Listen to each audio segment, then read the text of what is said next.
If you've been anywhere near social media, right-wing commentary, or political tea channels lately, then you already know the scandal that has every timeline detonating like fireworks on New Year's Eve. But for the people sitting in the back who somehow missed it, let me set the scene, because what you're about to hear isn't just messy. It's history book level chaos. 2 months.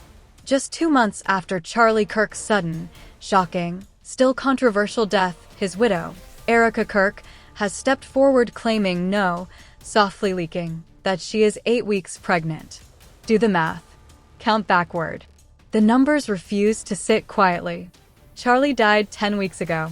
Erika is 8 weeks pregnant. And suddenly the timeline isn't asking, is Erika okay? They're asking, whose baby is this? But things spiral far beyond simple speculation when someone close to the situation, someone with everything to lose, steps into the conversation. Because according to the latest insider chatter, Usha Vance, the wife of Vice President J.D. Vance, has allegedly confirmed the unthinkable. The baby Erika is carrying might belong to her husband. And let me tell you, Usha is not handling this with quiet dignity or political caution. Not anymore. Those days are done. Sources say she immediately contacted her lawyers, demanding an accelerated timeline on divorce paperwork. The woman is allegedly preparing to detonate a legal nuke so large that the second family might not survive the political year, let alone the administration's next press cycle. And yet, even with Usha's reaction blazing through Washington like a siren, she is not the one spiraling the hardest. No, that title goes to Candace Owens. Yes, Candace, who has been warning, screaming, raging, and practically throwing herself into traffic trying to convince everyone that something was wrong with Erika Kirk from day one. Everyone told her she was jealous. Everyone told her she was obsessive. Everyone told her she needed to be supportive of a grieving widow. Well, look where we are now. The internet is suddenly realizing that maybe, just maybe, Candace wasn't crazy. She was early. And now that all the puzzle pieces are spilling onto the table, people have one massive question hanging over everything like a thundercloud. How long were Erika and JD hiding this? And is any of it connected to Charlie Kirk's death? Before we even touch that bomb, we need to rewind to the moment that triggered the unraveling. Because what was supposed to be a heartfelt memorial interview turned into the accidental confession that cracked the scandal wide open. You know the clip. You've seen the memes. You've seen the TikTok stitches. Erika Kirk on the Megyn Kelly show. The interview that was supposed to honor Charlie's memory, highlight the work she's doing with Pusa, and show the world a family navigating impossible grief. But the entire thing was eclipsed, obliterated by one single moment. Megyn asks a simple question. How many kids did you and Charlie want to have? Erika breaks down crying. The audience is sympathetic. But then she says the sentence that sent every conspiracy theorist, every political commentator, every TikTok detective into cardiac arrest. I was praying to God that I was pregnant when he got murdered. The moment those words aired, the internet stopped breathing. Because no matter how sweet or sentimental that line might sound in isolation, in context, after everything we've seen these past few weeks, it didn't sit right. It couldn't sit right. Every platform exploded. TikTok stitched the clip into timelines. Reddit MAGA boards built entire charts. Twitter began theorizing, accusing, connecting dots. And then came the viral comment that turned the scandal radioactive. Me when I soft launch my illegitimate child. Followed by something far more dangerous. Illegitimate child, as in J.D. Vance's? And that right there is when everything flipped. Because for weeks, people have been side-eyeing Erika and JD's suspiciously close interactions, their stage cuddles, their photo-op chemistry, their weirdly synchronized body language. The speculation was already simmering. But the pregnancy timeline? The numbers? The sudden tears mixed with that odd phrasing? It didn't just fuel the fire. It poured gasoline on it. From that moment forward, the internet wasn't guessing anymore. They were convinced. And here's where things get even messier. Erika's reaction to these speculations didn't calm the storm. It made it worse. Because instead of dismissing the rumors, she gave the kind of explanation that would make even a PR intern faint. She blamed everything on physical touch being her love language. She said people needed a hug. A hug. And if this were any other situation, any normal person, any normal marriage, maybe that excuse would fly. But your husband just died. Your emotions are raw. Your future is uncertain. And you're cuddling with another man in front of thousands before the body is cold? Even MAGA loyalists had to stop and say, okay, something's off. That's when people began rewatching the earlier clip. The infamous hug on stage. Her hands in his hair. His hands on her waist. Their bodies leaning together like they had muscle memory. And suddenly the puzzle wasn't a puzzle anymore. It was a picture. Crystal. Clear. And if social media could figure it out, you better believe Usha Vance saw it too. And when she did, something inside her must have snapped. Because Usha didn't stay quiet. She didn't try to smooth it over. She didn't pretend. The next time she appeared in public, in an official second lady capacity, she walked out without her wedding ring. Let me repeat that. Not at home. Not running errands. Not at a low-profile event. At a military training facility. Next to First Lady Melania Trump. With cameras, press, politicians, and the entire administration watching. And the excuse her spokesperson gave? Usha is a mother of 3 young kids who does dishes and forgets her ring sometimes. No, absolutely not. We're not 5. We know better. That wasn't forgetfulness. That was a statement. And that statement was clear. I'm done. Now the public finally sees what Candace Owens has been screaming for months. The red flags. The inconsistencies. The suspicious timelines. Everything she called out and got dragged for. The dominoes are falling. But we're just warming up. To truly understand how this scandal mushroomed into the biggest political soap opera of the decade, we need to rewind to the moment that should have been harmless. Forget the pregnancy timeline for a second. Before the tears, before the Megyn Kelly interview, before Usha's silent declaration of war, there was the hug. Yes, that hug. The clip that conservatives tried to bury. The clip MAGA influencers tried to sanitize. The clip that resurfaced like a corpse in a lake as soon as Erika's pregnancy timeline dropped. At first glance, it seemed like nothing, a grieving widow hugging a political ally, a colleague, a family friend. That's how everyone tried to paint it. But the internet is a forensic lab with no closing hours. You cannot hide from the zoom button. And once people watched it again, this time in slow motion, frame by frame, it became clear that the hug wasn't comforting. It was intimate. Not the God bless you, stay strong kind of hug. Not the supporting a widow in distress kind of hug. No, this was the there's something between us and we've done this before kind of hug. Let's break down what people noticed. 2. JD's hand didn't land on her shoulder or upper back. It slid to her waist, low enough to say comfort, high enough to avoid suspicion, unless you're watching closely. 3. Their bodies fit together like a puzzle piece. No awkwardness. No hesitation. The kind of embrace people fall into when muscle memory takes over. 4. Their faces leaned in too closely. Too naturally. Too comfortably. And, more importantly, no one else around them reacted with surprise. That's the real dagger. Because you know what that means? This wasn't unusual to the people who see them off camera. Now, normally, this is where a PR team would step in. Issue a clean, sharp denial. Call the rumors baseless. Bring out the respect the grieving family narrative. But instead, what happened? Erika doubled down on vibes. On the Megyn Kelly show, she turned the whole issue into a personality trait. My love language is physical touch. People who are mad at the hug need a hug. I hug everyone like that. No, absolutely not. This isn't a church greeting. This is not the youth group meet and greet. You don't hug everyone like that while your husband's autopsy results aren't even cold. And this is where the critical shift happened. Because Erika's explanation didn't make people calmer. It made them suspicious. Why? Because when you're innocent, you over-explain. When you're guilty, you oversimplify. She didn't offer context. She didn't clarify boundaries. She didn't explain the circumstances around the hug. She didn't correct the behavior. She shrugged it off, like the rumors were beneath her. But the internet never shrugs anything off. And when people linked that hug clip to the pregnancy reveal, The theories stopped being theories. Now it wasn't. Is she seeing JD? It became. They've been together for months. This made people go back even further. Old clips, archived photos, whispers from political events, moments people dismissed as friendly. All of it resurfaced. And then, the real bomb dropped. Someone pointed out the timeline. Erika said she was pregnant at 8 weeks.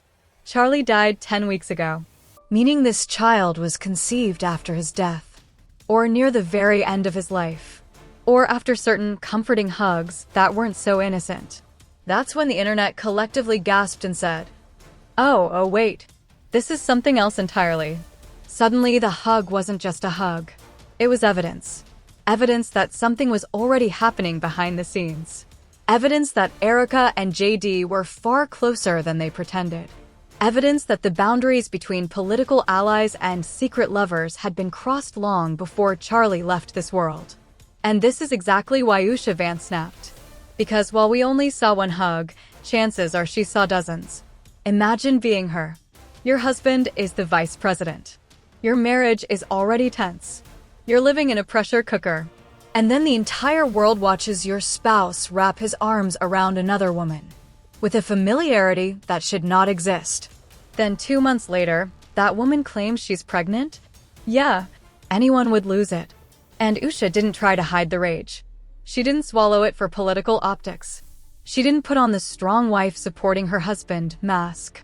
She walked into public, into cameras, into the lion's den. Without her wedding ring. That wasn't a slip. That wasn't an accident. That was a warning shot. Imagine how big the betrayal must be for the Second Lady of the United States to say, I don't care about optics. Let them talk. But the part that electrified the public wasn't just Usha's reaction.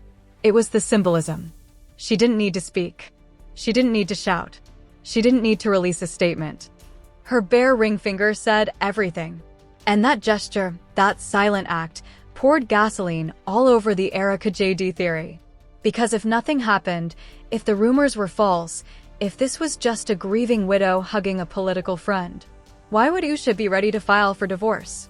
Why would she confront her lawyers at all? Why would she make a very public, irreversible statement? Everything pointed to one conclusion. Usha saw something the public didn't. And whatever she saw destroyed her marriage.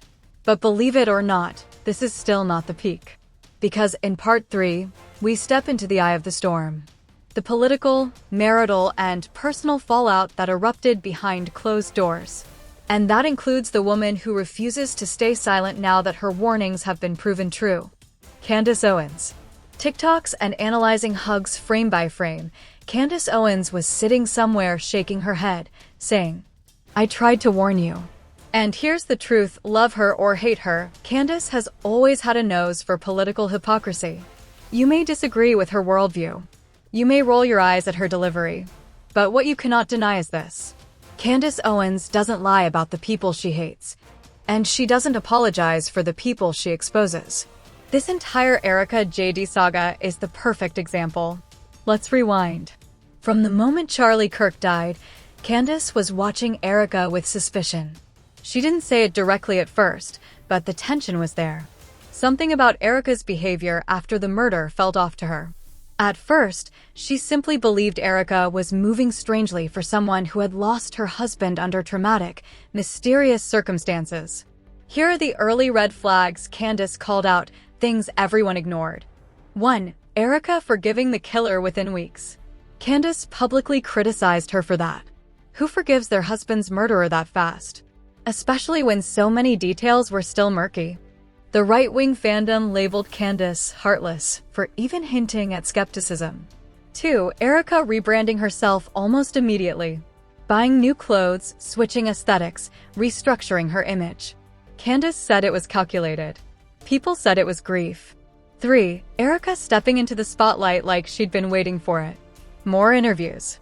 More public appearances. More staged sympathy optics. Candace said she's positioning herself. Everyone said Candace was jealous. 4. Erika becoming the sudden face of the MAGA movement. Candace found it distasteful. She felt Erika was capitalizing on tragedy, not mourning it. Again, conservatives dragged her, influencers mocked her, and political commentators dismissed her as bitter. But then, the hug happened. And Candace's antenna went up instantly. She didn't hesitate. She didn't wait. She didn't sugarcoat. She went online and said the quiet part loudly. This woman isn't grieving. She's replacing. And that is where things turned into a war. Because every major right-wing influencer, every Patriot account, every MAGA commentator jumped on Twitter and said, Candace is attacking a widow. Candace is obsessed. Candace has a personal vendetta. Candace is jealous of the Kirk family. Candace can't stand other women getting attention. She was accused of chasing views. She was accused of being unhinged. She was accused of punching down. But in reality, she just saw the truth before the rest of the world caught up. Then came the pregnancy timeline. And suddenly, everything Candace said started making sense. Her warnings weren't bitterness. They were early detection. Now here's where things hit a different level. Candace didn't wait for the world to catch up. She took a victory lap.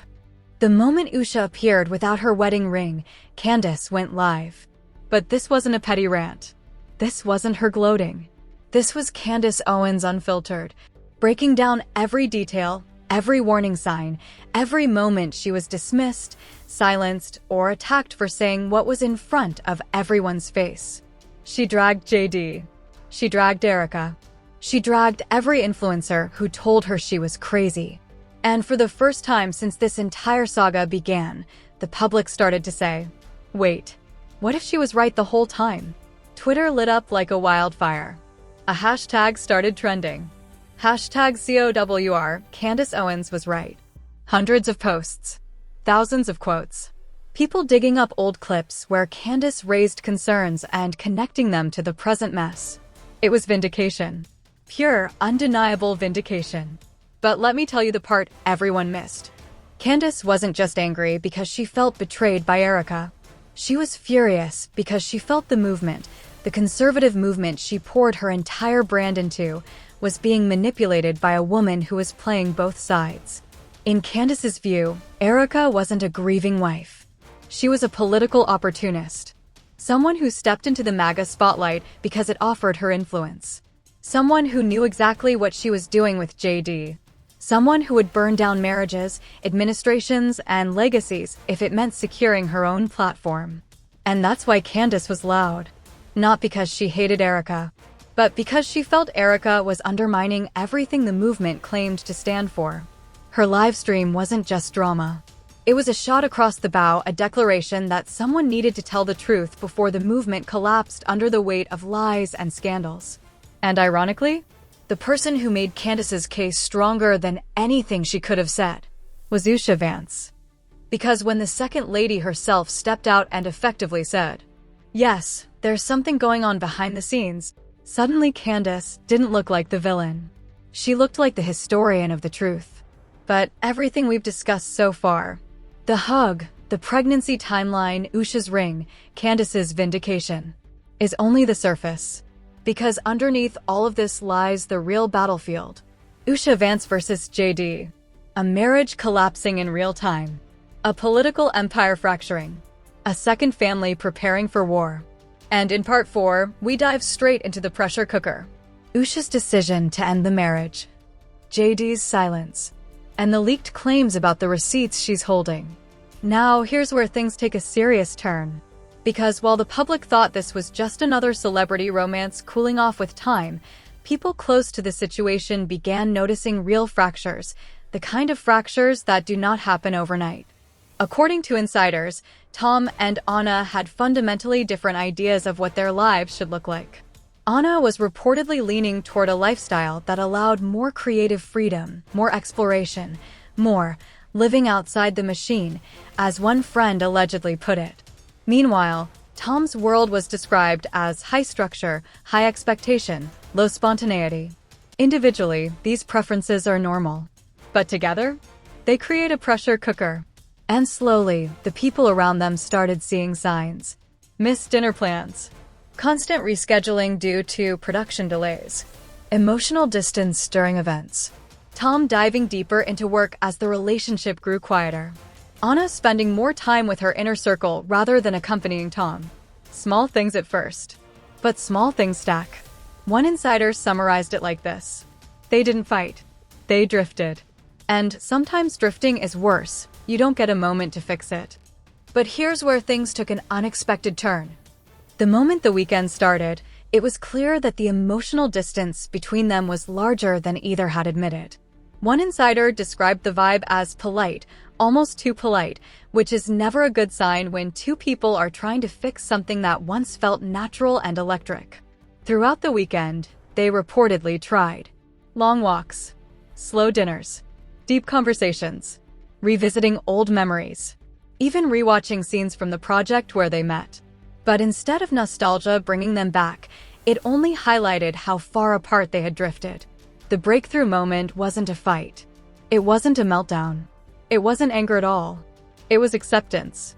According to someone close to the situation, the turning point came when Anna said something along the lines of, "I don't want us to force a story that isn't ours anymore." Tom, known for his intensity and commitment, reportedly went silent for several minutes. Not upset, just processing. Because he realized she was right. They weren't losing each other anymore. They had already lost each other. The reset weekend ended with a mutual understanding. They cared. They respected each other. But the spark, the timing, the alignment, everything that makes a relationship sustainable, was no longer there. What happened next, though, is what shocked the insiders the most.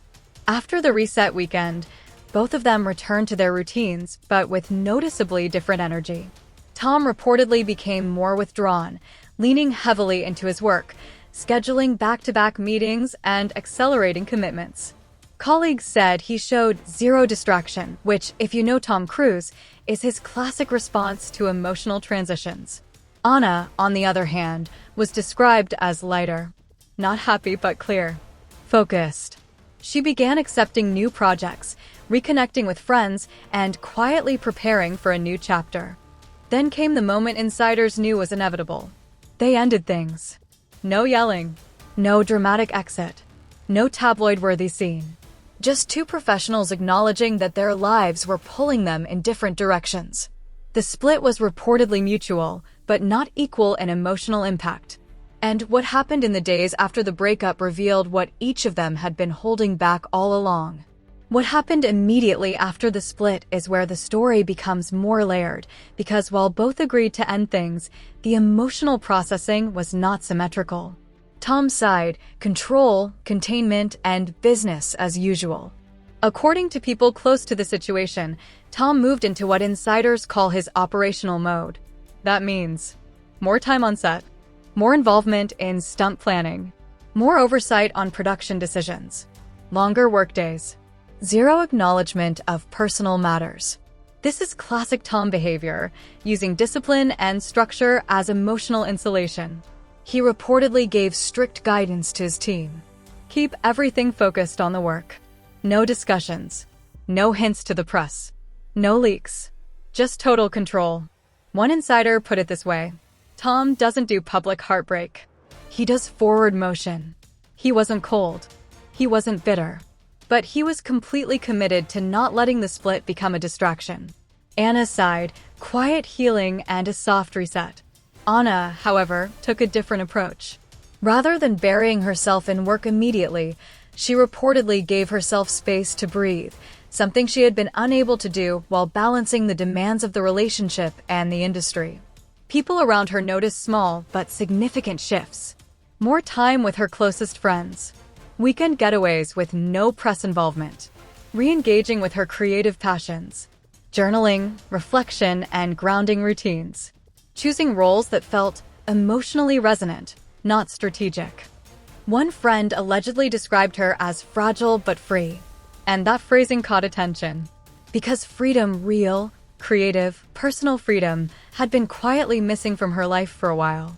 Within days of the breakup becoming quietly known inside industry circles, PR teams began doing what PR teams always do, shaping the story. Here's the interesting part. Both sides wanted the same thing: privacy and neutrality. No blame. No scandal. No narrative warfare. But Hollywood hates a vacuum. And when there's no official story, the industry starts making one. Some early whispers suggested scheduling conflicts, different priorities, mutual respect, but incompatible lifestyles, career momentum pulling them in opposite directions, all of which were technically accurate but emotionally incomplete. The truth, at least according to people who actually witnessed the decline, was more subtle. It wasn't conflict. It wasn't betrayal. It wasn't a single explosive moment. It was erosion. Two people changing at different speeds in different directions until the relationship simply stopped aligning with either of their lives. But even after the split, there was one last unresolved thread the part insiders say nearly reignited tension between the two.